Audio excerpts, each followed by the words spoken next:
오늘 우리에게 주시는 하나님의 말씀 민수기 33장 1절부터 56절까지 말씀입니다. 민수기 33장 1절부터 56절까지의 말씀.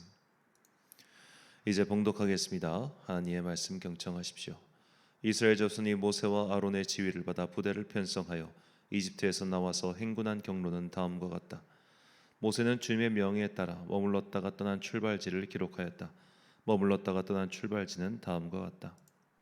이스라엘 자손이 라암셋을 떠난 것은 첫째 달 15일 곧 6월절 다음 날이었다.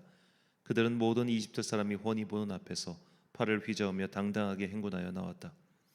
그때 이집트 사람은 주님께서 쳐 죽이신 자기들의 맏아들들의 장례를 치르고 있었다. 주님께서는 이집트 사람이 섬기는 신들에게도 큰 벌을 내리셨다. 이스라엘 자손은 라암셋을 떠나 숫곳에 이르러 진을 쳤다. 숫곳을 떠나서는 광야가 시작되는 에담에 이르러 진을 쳤다. 에담을 떠나서는 비하 히롯으로 들어갔다. 바알스본의 동쪽으로 가서 믹돌 부근에 이르러 진을 쳤다. 비하 히롯을 떠나서는 바다 한가운데를 지나 광야로 빠졌다. 에담 광야에서는 사흘 길을 들어가서 마라에 이르러 진을 쳤다. 마라를 떠나서는 엘림으로 갔다. 거기에는 샘이 12곳이나 있고 종려나무가 70그루나 있어서 거기에 진을 쳤다. 엘림을 떠나서는 홍해 부근에 이르러 진을 쳤다. 홍해 부근을 떠나서는 신광야에 이르러 진을 쳤다. 신광야를 떠나서는 돕가에 이르러 진을 쳤다. 돕가를 떠나서는 알루스에 이르러 진을 쳤다. 알루스를 떠나서는 르비딤에 이르러 진을 쳤다. 그러나 거기에는 백성이 마실 물이 없었다. 르비딤을 떠나서는 시내 광야에 이르러 진을 쳤다. 시내 광야를 떠나서는 기브롯 핫다와와 이르러 진을 쳤다. 기브롯 핫다와와를 떠나서는 하세롯에 이르러 진을 쳤다. 하세롯을 떠나서는 린마에 이르러 진을 쳤다. 린마를 떠나서는 림몬 베레스에 이르러 진을 쳤다. 림몬 베레스를 떠나서는 림나에 이르러 진을 쳤다. 림나를 떠나서는 리사에 이르러 진을 쳤다. 리사를 떠나서는 그헬라다에 이르러 진을 쳤다. 그헬라다를 떠나서는 세베산에 이르러 진을 쳤다. 세베산을 떠나서는 하라다에 이르러 진을 쳤다. 하라다를 떠나서는 마켈롯에 이르러 진을 쳤다. 마켈롯을 떠나서는 다핫에 이르러 진을 쳤다. 다핫을 떠나서는 데라에 이르러 진을 쳤다. 데라를 떠나서는 미가에 이르러 진을 쳤다. 미가를 떠나서는 하스보나에 이르러 진을 쳤다. 하스모나를 떠나서는 모세롯에 이르러 진을 쳤다. 모세롯을 떠나서는 브네아의 아간에 이르러 진을 쳤다. 브네아 아간을 떠나서는 홀하 깃갓에 이르러 진을 쳤다. 홀하 깃갓을 떠나서는 욕바다에 이르러 진을 쳤다. 욕바다를 떠나서는 아브로나에 이르러 진을 쳤다. 아브로나를 떠나서는 에시온 게벨에 이르러 진을 쳤다. 에시온 게벨을 떠나서는 신광야의 가데스에 이르러 진을 쳤다. 가데스를 떠나서는 에돔 땅 국경 호르산에 이르러 진을 쳤다. 제사장 아론이 주님의 명을 따라 호르산으로 올라가 죽으니 그때는 이스라엘 자손이 이집트 땅에서 나온 지 40년 되던 해의 다섯째 달 그 달 초하루였다. 아론이 호르산에서 죽을 때의 나이는 123세이다. 가나안 사람으로서 가나안 땅 네겝 지방에 살고 있던 아라세 왕은 이스라엘 자손이 온다는 소문을 들었다. 이스라엘 자손은 호르산을 떠나서는 살모나에 이르러 진을 쳤다. 살모나를 떠나서는 분온에 이르러 진을 쳤다. 분온을 떠나서는 오봇에 이르러 진을 쳤다. 오봇을 떠나서는 모압 국경지대의 이에 아바림에 이르러 진을 쳤다. 그 페어를 떠나서는 디본갓에 이르러 진을 쳤다. 디본갓을 떠나서는 알몬 디블라다임에 이르러 진을 쳤다. 알몬 디블라다임을 떠나서는 느보 앞 아바림산에 이르러 진을 쳤다. 아바림산을 떠나서는 여리고 부근 요단 강가 모압 평야에 이르러 진을 쳤다. 요단 강가를 따라서 모압 평야에 친지는 벤여시모스에서부터 아베 시띠메까지 이르렀다. 여리고 건너편 요단 강가 모압 평야에서 주님께서 모세에게 말씀하셨다. 너는 이스라엘 자손에게 말하여라. 그들에게 다음과 같이 일러라. 너희가 요단강을 건너 가나안 땅에 들어가거든 너희는 직접 그 땅 주민을 다 쫓아내어라. 새겨 만든 우상과 부어 만든 우상을 다 깨뜨려 버리고 산당들도 다 헐어버려라. 내가 그 땅을 너희의 소유로 준 것이니 너희는 그 땅을 차지하고 거기에서 정착하여라. 땅은 주사위를 던져 가족별로 나누어 가지도록 하여라. 큰 쪽에는 큰 땅덩어리를 유산으로 주고 작은 쪽에는 작은 땅덩어리를 유산으로 주어라. 주사위를 던져 나오는 대로 각자 자기 것으로 삼도록 하여라. 땅을 나눌 때에는 같은 조상을 둔 지파들끼리 나누어 가지도록 하여라. 너희가 그 땅의 주민을 다 쫓아내지 아니하고 너희와 함께 있도록 허락하였다가는 그들이 너희 눈에 가시가 되고 옆구리를 찌르는 바늘이 되어서 너희가 살아갈 그 땅에서 너희를 괴롭힐 것이다. 그뿐만 아니라 나는 그들에게 하기로 계획한 것을 그대로 너희에게 하겠다. 아멘. 우리도 광야가 필요하다라는 제목으로 하나님의 말씀 선포하겠습니다.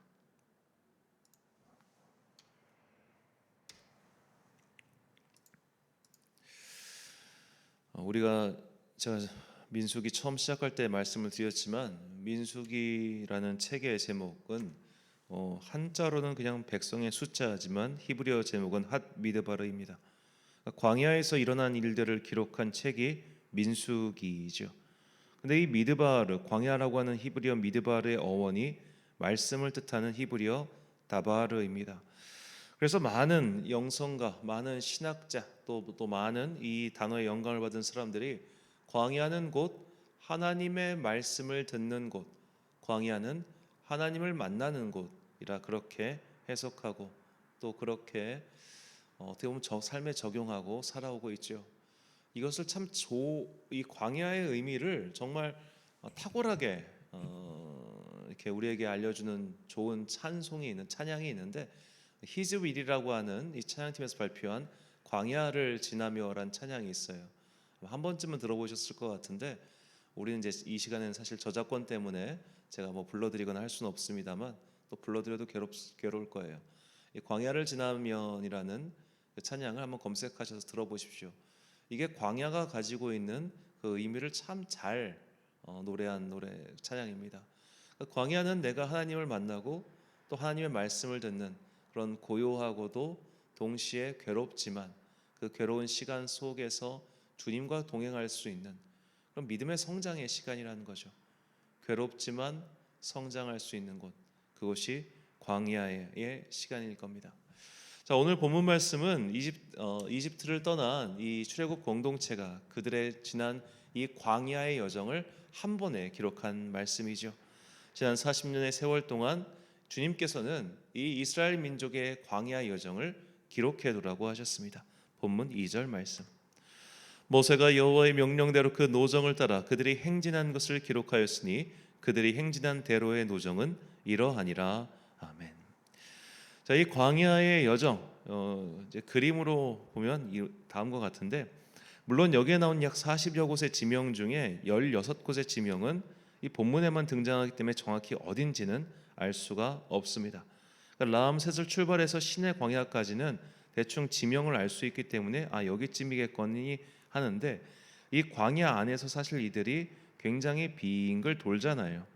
이 40년의 기간 동안 어디서 어떻게 있었다고 정확하게 특정할 수는 없지만 대략 이 시나이 반도 안에서 빙글빙글 돌면서 살았다. 우리는 그렇게 볼 수 있겠습니다.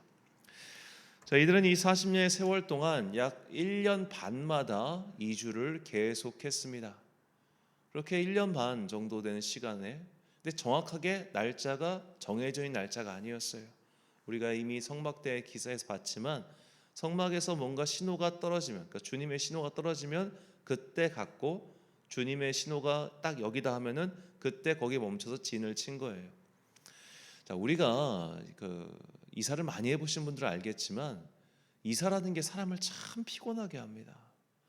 왜냐하면 어느 지역에든지 딱 머물러 살면 짐이 늘어나요.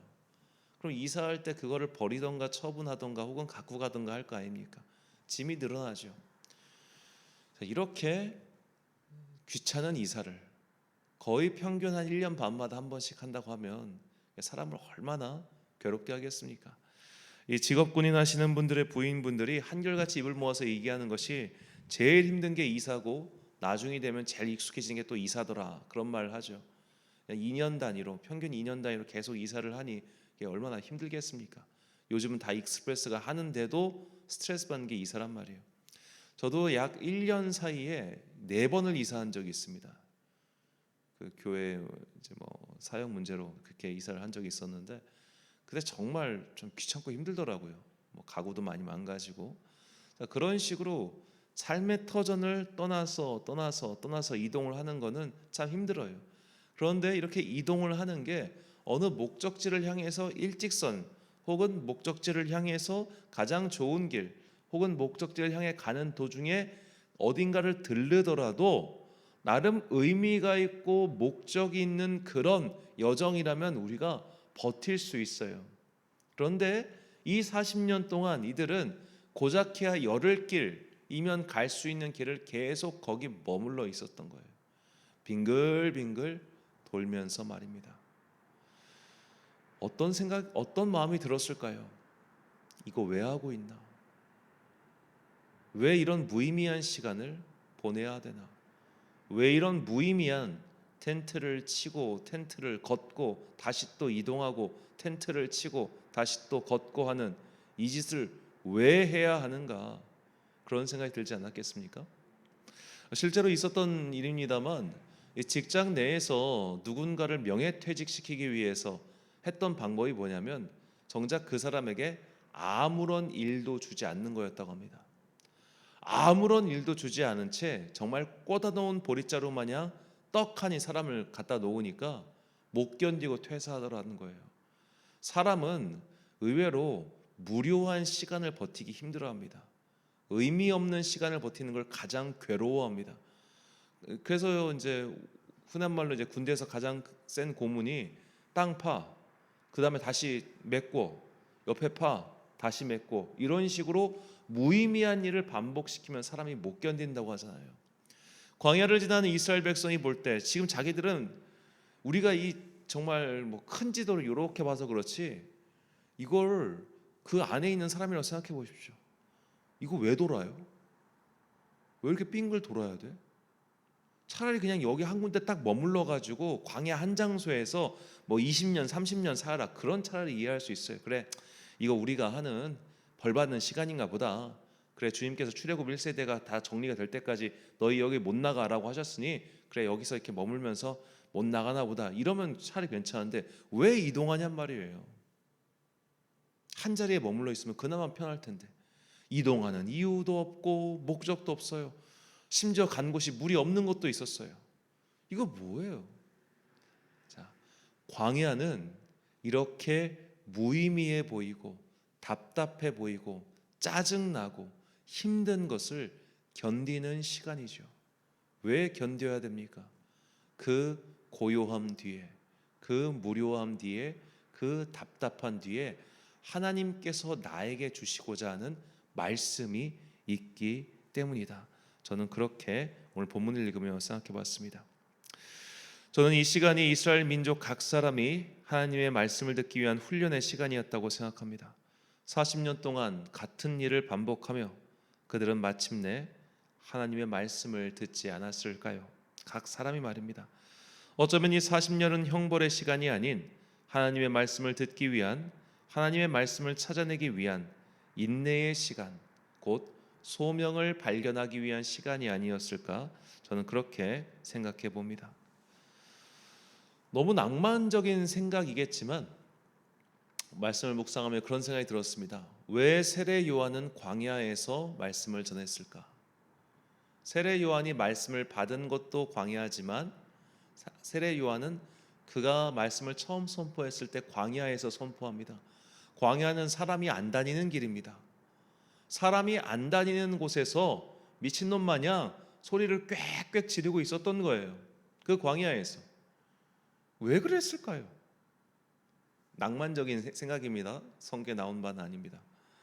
오늘도 광야에서 하나님의 말씀을 찾아 헤매던 어떤 사람이 그 세례 요한의 음성을 듣지는 않았을까요? 오늘도 삶의 괴로운 한 시간에서 어찌할 바를 모르는 그 인내의 시간 속에서 하나님의 말씀을 찾기 위해 광야로 나간 그 사람을 위하여 세례 요한은 광야에서 미친놈 마냥 말씀을 선포하고 있지 않았을까요? 그 세례 요한의 그 말씀이 광야로 떠났던, 광야에 있었던 한 영혼의 마음을 움직였고 그 사람이 다시 도시로 들어가 광야에 가니까 선지자가 있었어.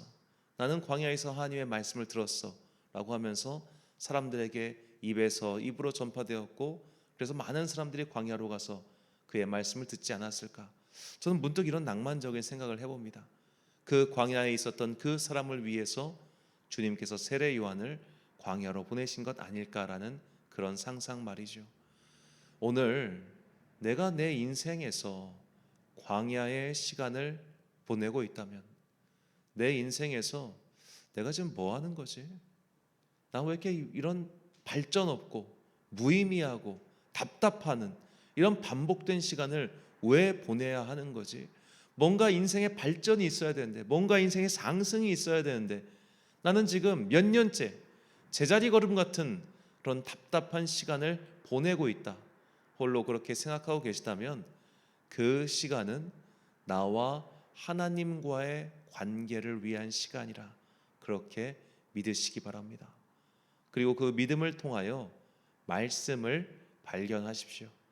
나에게 주시는 하나님의 말씀, 그 말씀은 나에게 주시는 주님의 소명과 또는 사명일 수도 있습니다. 무료하고 답답하고 괴롭고 힘든 그 시간을 통하여 우리가 그것을 그냥 나를 향한 인고의 시간이거나 나를 향한 형벌의 시간이거나 그렇게 생각하지 마시고, 내가 주님과 더 가까이 교제하기 위한 광야의 시간, 내가 주님의 말씀을 더 생경하게 듣기 위한 광야의 시간, 그 광야의 시간을 인내 속에서 주님께 기도하면서 잘 버텨내요 나를 향한 주님의 뜻을 발견하시기를 간절히 소망합니다. 그래서 주님께서는, 우리 주님이신 예수님께서는 우리에게 다음과 같이 권면해 주셨습니다. 마태복음 7장 7절과 8절 말씀입니다. 구하라 그리하면 너희에게 주실 것이요, 찾으라 그리하면 찾아낼 것이요, 문을 두드리라 그리하면 너희에게 열릴 것이니 구하는 이마다 받을 것이요, 찾는 이는 찾아낼 것이요, 두드리는 이에게는 열릴 것이니라. 아멘.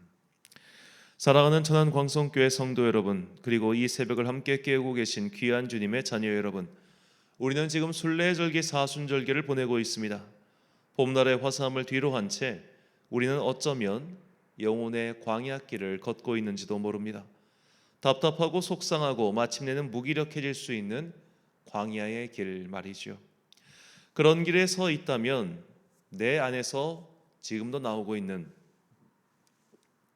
여러 가지 소음에 귀를 닫고 은밀한 중에 말씀하고 계신 하나님의 소리에 귀를 기울여 보십시오. 혹시 누가 알겠습니까? 지금 나에게 어떤 세례 요한과 같은 자가 말씀을 전하고 있을지 말입니다. 그런 소망을 품고 또 구하는 자에게 반드시 주시겠다고 하신 주님의 약속을 믿으며 오늘도 하나님의 음성을 듣기 원하는 여러분과 제가 되시길 주님의 이름으로 축원합니다. 기도하겠습니다. 사랑과 은혜가 풍성하신 아버지 하나님, 우리 각자는 지금 인생의 광야길을 보내고 있는지도 모릅니다. 남들은 저렇게 한 발 한 걸음씩 자신의 삶을 주체적으로 살아가며 무언가 미래를 향해 나아가고 있는 것 같은데, 나는 몇 년째 그저 제자림 걸음 같은 인생을 보내고 있을 때, 나는 몇 년째 오히려 퇴보하는 것처럼 그렇게 답답하고 힘겨울 때, 주님이 이 시간이 나를 위하여 마련해 놓으신 믿음의 광야 시기임을 깨달아 알게 하옵소서. 그리고 이 고요한 시간, 이 답답한 시간, 이 무기력한 시간, 이 괴로운 시간, 주님께서 나를 이 광야에 머물게 하신 이유가 무엇인지, 그리고 이 광야를 통하여 나에게 깨닫고자 하는 진리는 무엇인지, 그 하나님의 마음을 깨닫고 하나님의 소리를 들으며 주님과 동행하는 광야의 시간 되게 하여 주옵소서.